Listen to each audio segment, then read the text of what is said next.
Diputada, hablemos de los matrimonios del mismo sexo. ¿Usted defiende el matrimonio con todas sus atribuciones o solamente una ley de convivencia como las que ya existen? Las leyes de convivencia o sociedades en convivencia, como se llaman en algunas partes, o el enlace conyugal, o cualquier otra figura jurídica que se haya creado para unir a dos personas, la Corte ya determinó que son figuras inconstitucionales, porque lo que provocan es tratar a las personas de la comunidad lésbico-gay en condiciones de desigualdad. Por lo tanto, en lo que yo creo es en que todas y todos los mexicanos tenemos los mismos derechos y así se nos debe de reconocer en las diferentes disposiciones legales. Es una postura muy liberal, diputada. Mi pregunta siguiente sería, ¿hasta dónde llega la parte liberal? Le pongo un ejemplo. ¿Qué pasa si personas mayores de edad,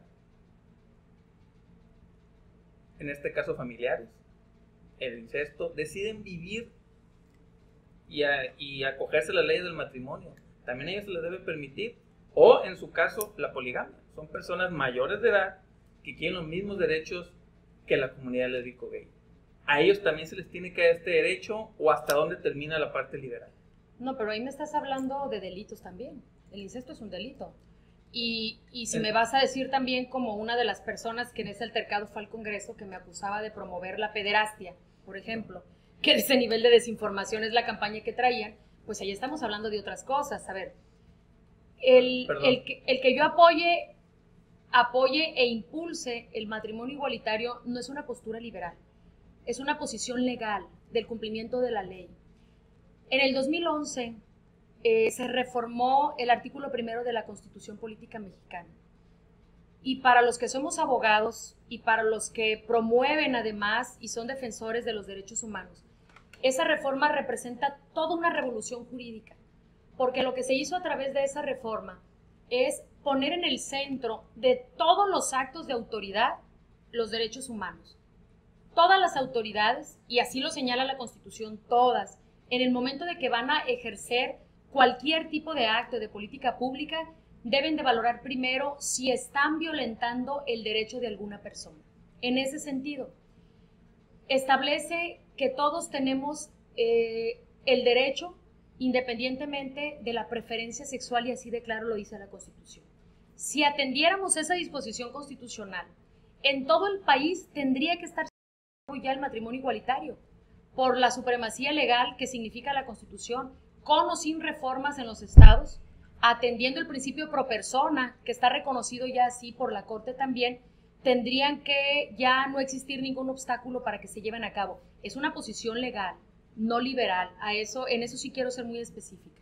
En su momento, e históricamente, también ser homosexual era ilegal. En su momento así lo fue. En este caso, volviendo a la pregunta anterior, si son dos personas mayores de edad, en pleno ejercicio de sus derechos y de su sexualidad, ¿por qué no a ellos también apoyarlos y solamente la parte de la comunidad lésbico-gay y no la otra? Que también finalmente es una... pues vamos, ellos lo están decidiendo así por su propia voluntad y en algún momento la homosexualidad también fue ilegal. ¿Por qué a ellos no darles esta oportunidad? No, pero si hablamos de que en algún momento, bueno, todavía hay países donde está penalizada la homosexualidad, donde hay condenados a muerte. Tenemos en nuestro país y en otros países todavía, en pleno siglo XXI, muertes de odio, precisamente hacia la comunidad homosexual. Pero ese tipo de relaciones de las que me hablas, también tendríamos que recordar que está prohibido entre familiares, cuando hay hasta cierto nivel de consanguíneo, está prohibido. Esa es otra cosa. Es muy fácil, Juan, caer en la tentación entonces de decir que el hecho de que vayamos a permitir el matrimonio entre personas del mismo sexo va luego a generar otro tipo de cosas que ya eso sí rayan en perversiones o en distorsiones. El tema, yo al revés te pregunto, pensar eso, y hay gente que ha dicho o cuando me han acusado de promover esto, es partir de la premisa de pensar que los homosexuales están en el nivel de delincuentes, por ejemplo. Son personas que pagan impuestos como nosotros. Sin embargo, se les trata como ciudadanos de segunda porque se les reconocen sus derechos a medias. Está debidamente establecido por la Suprema Corte de Justicia, que es el máximo órgano jurisdiccional de este país, que se tienen que respetar los derechos de todos y de todas las personas. En ese sentido, quienes estamos en el servicio público, en este caso en el Poder Legislativo, estamos para cumplir lo que establece la Constitución. Cuando nosotros estamos investidos de un cargo público, ya ni siquiera a la hora de tomar una decisión, o en este caso de aprobar una disposición legal, no nos tenemos que preguntar ni siquiera qué dicen las leyes. Nos tenemos que preguntar qué dice la Constitución o qué dice la Corte, porque no es novedad y en los últimos años así ha ocurrido, que ha sido la Corte, por la vía jurisdiccional, quienes han estado impulsando reformas importantes, entre ellas la del matrimonio igualitario. Okay. Finalmente yo creo que si se apoya a uno, en algún momento los otros también tendrían derecho, porque serían personas mayores de edad, que ellos la vida la deciden vivir así, y les repito, en su momento la homosexualidad fue ilegal. Yo creo que este tipo de personas, si son mayores de edad y cumplen con todos los requisitos, tendrían que ir por los mismos derechos. Por eso el matrimonio entre personas del mismo sexo puede abrir este tipo, más allá de lo personal, lagunas legales. A eso me refería, ¿no? No lo comparto, pues, porque, pero bueno, está claro que no vamos a debatir aquí sobre eso, porque en todo caso, hubo un momento donde también ser de color o ser de raza negra era ilegal, y los mandaban a la hoguera por eso, y los colgaban en las calles y en las plazas públicas por eso, y estaban sometidos a la esclavitud. Cuando ha habido posiciones radicales o fundamentalistas en toda la evolución de la humanidad, está demostrado que a lo único que nos ha conducido es a tener grandes crímenes de odio. En pleno siglo XXI la sociedad, incluso las sociedades modernas, no nos hemos podido liberar todavía de pensamientos y de expresiones que generan ese tipo de actitudes de odio hacia otras personas.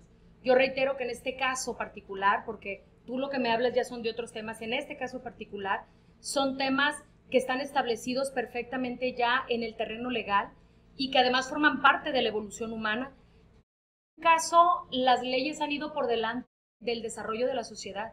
Es la realidad social la que impulsa que este tipo de convivencias sean reguladas por nuestros marcos jurídicos. Okay, ¿cree que los grupos conservadores ya en el país no tienen razón de ser o también tienen cabida en esta sociedad el pensamiento conservador? Bueno, creo que la sociedad es diversa y tan tienen cabida que ahí están y son reflejo de una parte de la sociedad que opina diferente, que sigue pensando en los esquemas tradicionales de ver las cosas y que incluso dentro de esos mismos sectores conservadores hay un grupo que es ultraconservador que también tiende a descalificar todo lo que considera diferente o que no entra en el terreno de lo normal en los términos que ellos lo consideran. Es evidente que van a estar, como está otra parte radical también de izquierda, que son mucho más liberales, que me parece que es parte de la realidad social que vivimos en México y en todo el mundo. Muchas gracias, diputada.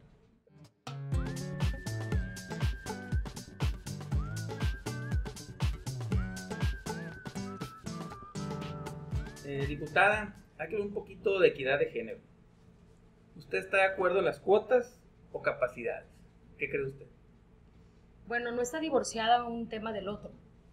Las cuotas han sido un medio necesario que se ha establecido en muchas partes del mundo para generar condiciones de igualdad en este caso, entre dos géneros, pero tienen como característica también que deben de ser temporales. Es decir, las acciones afirmativas, que son lo que representan las cuotas, que hoy ya no hablamos de cuotas, sino de paridad de género, provocan un escenario de desigualdad, digamos, para en el futuro generar condiciones de igualdad, en este caso entre los géneros.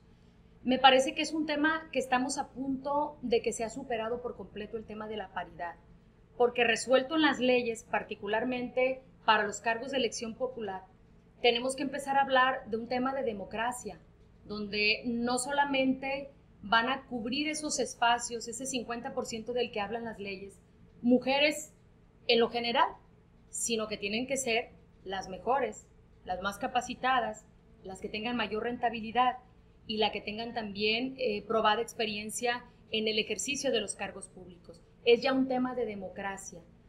Me parece que, insisto, es un paso que tuvo que ser obligado para generar la posibilidad de que las mujeres se incorporaran a la vida pública.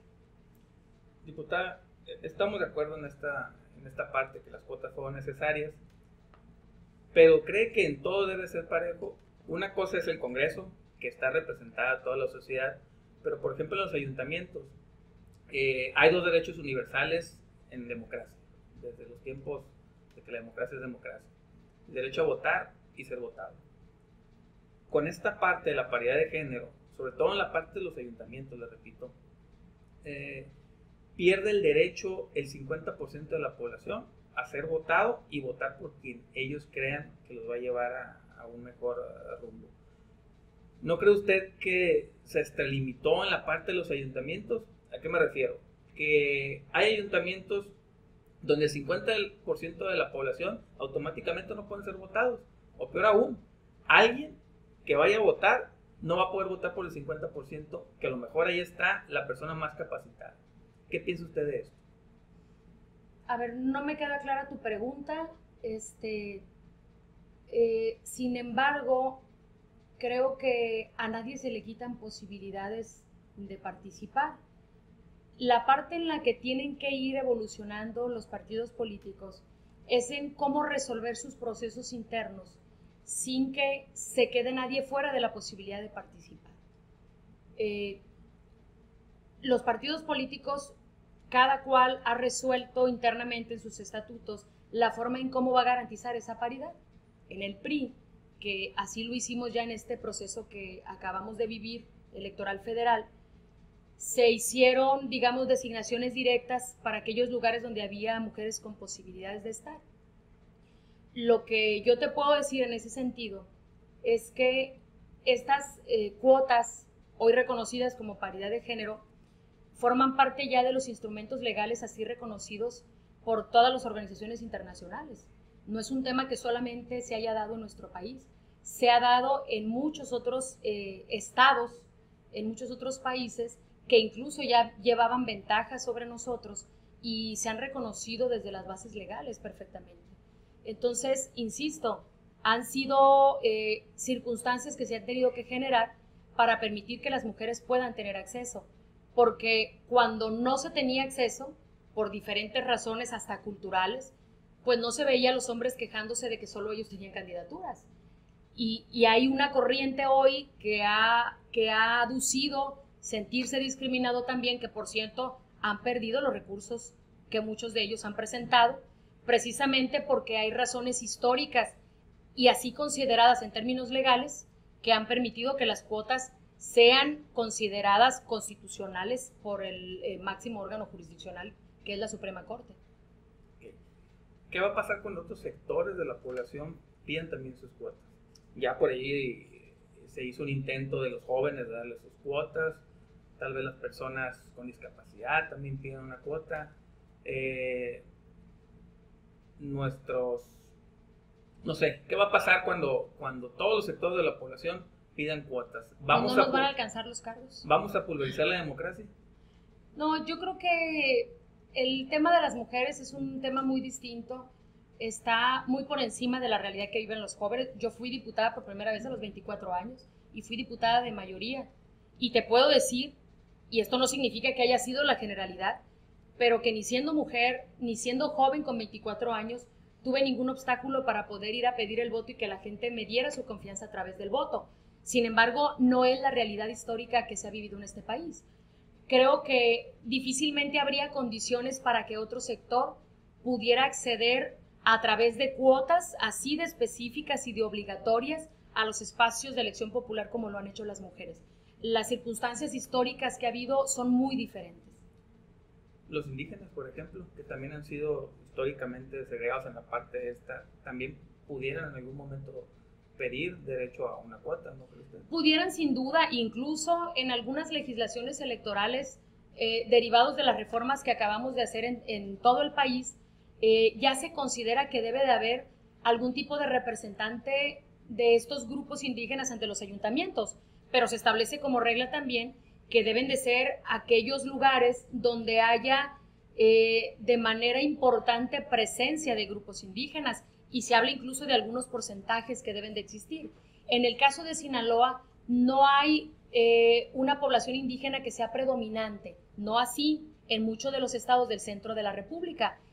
Ellos en esos casos particulares pues tendrán que ir resolviendo esa parte. Seguramente, y lo vemos en la composición de la Cámara de Diputados y del Senado de la República, donde vemos participación de personas que vienen de etnias indígenas. No es la realidad de Sinaloa, sin dejar de lado que hay una presencia indígena, pero no es predominante, digamos, en nuestro estado. Okay.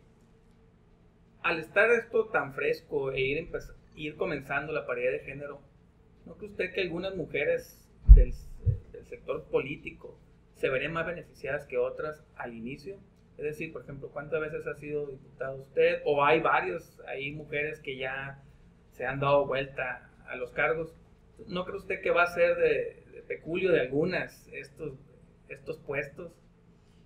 De los hombres de la política actuales, ¿recuerdas tú, de los que ahorita están en el Congreso local, cuántos han sido en más de una ocasión diputados? Varios, yo creo que al menos 4 o 5. Es la misma situación. O sea, no estamos ajenas a eso. Pero además, me parece que es un error pensar, y no solamente me refiero al Congreso local, me refiero a cualquier cargo de elección popular, pero particularmente en el terreno del legislativo. Yo creo que un cambio necesario en el que nos habíamos tardado es en el tema de la reelección, por ejemplo. Yo de ninguna manera me parece que debemos de satanizar a quienes repiten en sus cargos, sobre todo tratándose de los poderes legislativos, insisto, porque lo que tenemos que hacer es ir profesionalizando el trabajo que desde ese poder se realiza, y para eso es indispensable que puedas permanecer en más de una ocasión, y la misma situación que se da con los hombres, de que sin existir la reelección inmediata han sido electos en diferentes ocasiones, evidentemente se va a dar con las mujeres. Yo misma soy diputada por segunda ocasión, en un primer momento por mayoría, ahora lo soy plurinominal, pero la experiencia que tienes entre una y otra legislatura es abismal. Yo no estoy en contra de eso. Lo que sí creo es que de ninguna manera los espacios tienen que cerrarse a unos cuantos. Se tienen que abrir porque los procesos internos, incluso entre las mujeres, se tienen que ir democratizando. Por eso decía que los partidos políticos tendrán que ir modificando sus métodos internos para que no sean excluyentes de la participación de nadie, ni siquiera del mismo género. Okay.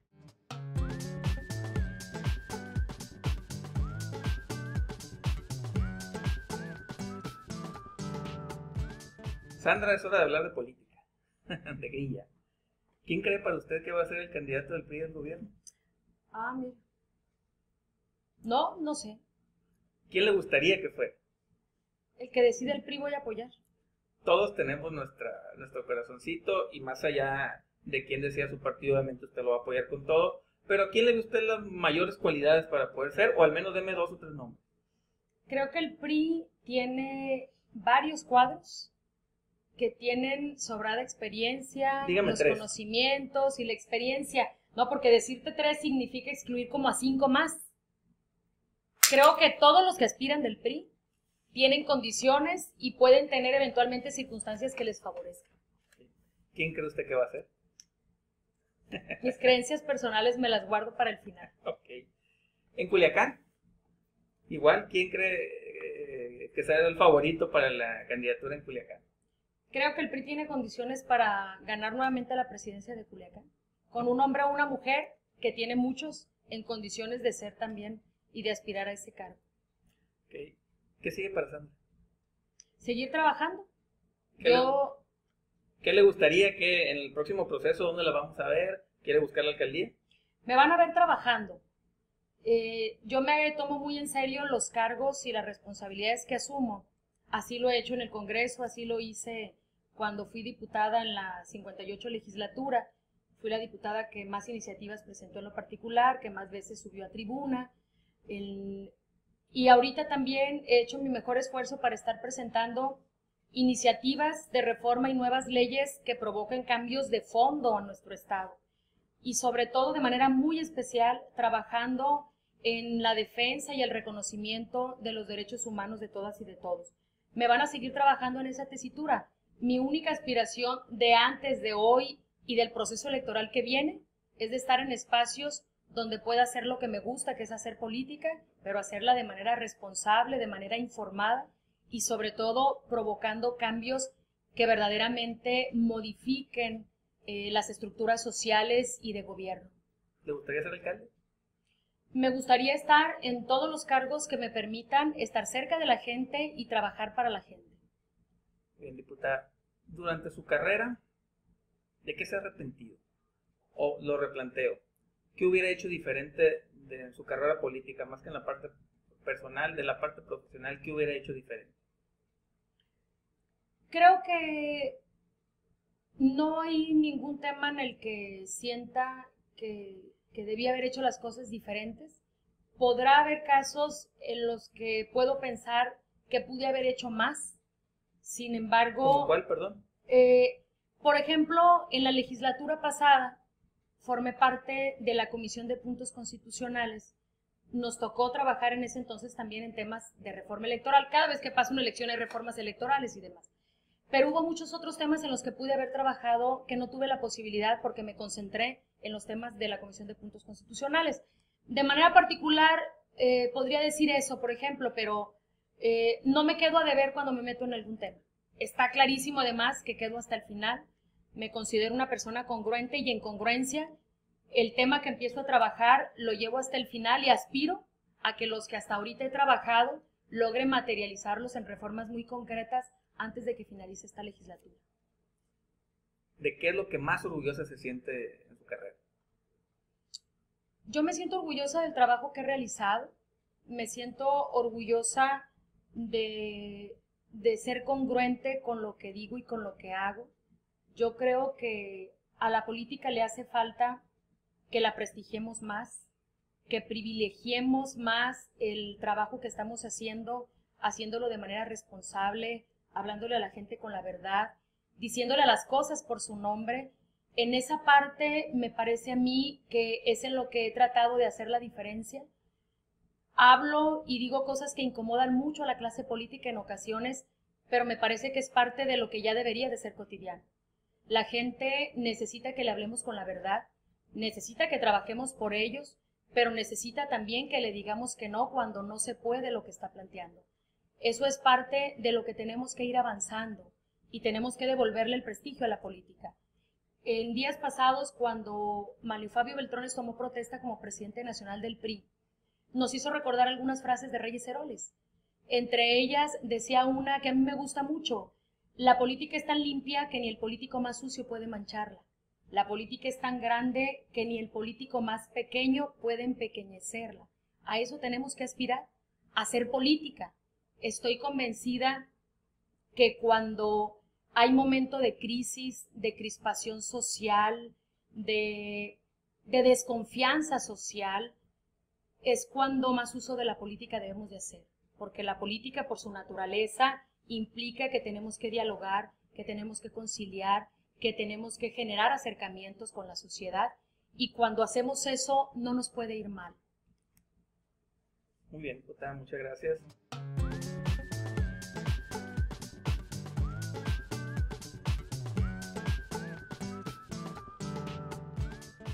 ¿Su escritor favorito, diputada? Mira, no tengo escritores favoritos. He ido variando incluso en los géneros que leo. De Pedro Páramo y El Llano en Llamas de Juan Rulfo, luego me pasé a Carlos Cuauhtémoc Sánchez en la secundaria, como todos los adolescentes. ¿Y no le dio vergüenza leer a Cuauhtémoc Sánchez? Me ha dado después, pero luego transité a Coelho. Ya en la universidad, pues me brinqué ¿Y no le volvió a dar vergüenza a la política de Aristóteles, a la República, al contrato social, pero ahorita lo que me gusta es la novela, especialmente la novela política. Pero en ese género me gustan mucho Los Miserables, me gusta mucho La Guerra de Galio de Aguilar Camín, que es de lo más actual, me gusta mucho El Padrino, que es un clásico de Mario Puzo. La novela particularmente es parte de lo que me gusta leer. ¿No tiene un autor de cabecera? No tengo un autor de cabecera. Muy bien. ¿Su película favorita? Tengo varias, pero me gusta mucho Cinema Paradiso, que es una película italiana. Me gusta mucho esa película. Bueno, su comida, platillo favorito, cuéntanos cuál es. El pozole. ¿Le gusta el pozole? ¿Sabes el pozole que hace mi mamá. el, Ese en particular. ¿El de usted cómo le queda? No, todavía no me queda. ¿Cuál es el platillo que a usted le queda mejor? El que a mí me queda mejor. Tengo varios, soy buena para la cocina. Pero de eso le pueden preguntar a mi esposo y él se los puede confirmar. ¿Pero cuál le gusta? Pero la comida, los caldos, el frijol con hueso, el asado, las tostadas, la comida regional, digamos, me queda bien. Eso dice mi esposo al menos. Y ya para terminar, diputada, el personaje de la historia mexicana que más admira y el personaje de la historia mundial que más admira. Bueno, de la historia mexicana me gusta mucho Benito Juárez. Soy una convencida del Estado laico. Soy una convencida de que las leyes que se impulsaron en esa época, la que mencionabas, la ley Juárez, la ley Lerdo, todo este conjunto de leyes son la base fundamental de las instituciones mexicanas. Me gusta mucho Jesús Reyes Heroles. Creo que es uno de los grandes ideólogos que tuvo nuestro partido. Personajes mundiales, me gusta mucho Mandela. Todos los que participaron en la defensa de los derechos de la raza de color, creo que son de los que han hecho grandes aportaciones a la humanidad. Son la base incluso que tienen y que tenemos hoy para defender los derechos también de la comunidad lésbico-gay. Muchas gracias, diputada. Terminamos. Gracias a ti. La verdad, muy contentos y honrados de haberlo tenido aquí para hacer el primer programa. Nos sentimos muy a gusto. Espero que usted se haya divertido. Y amigos, los esperamos en la próxima. Diputada, algo para... Muchas gracias y suerte. Sí. Suerte.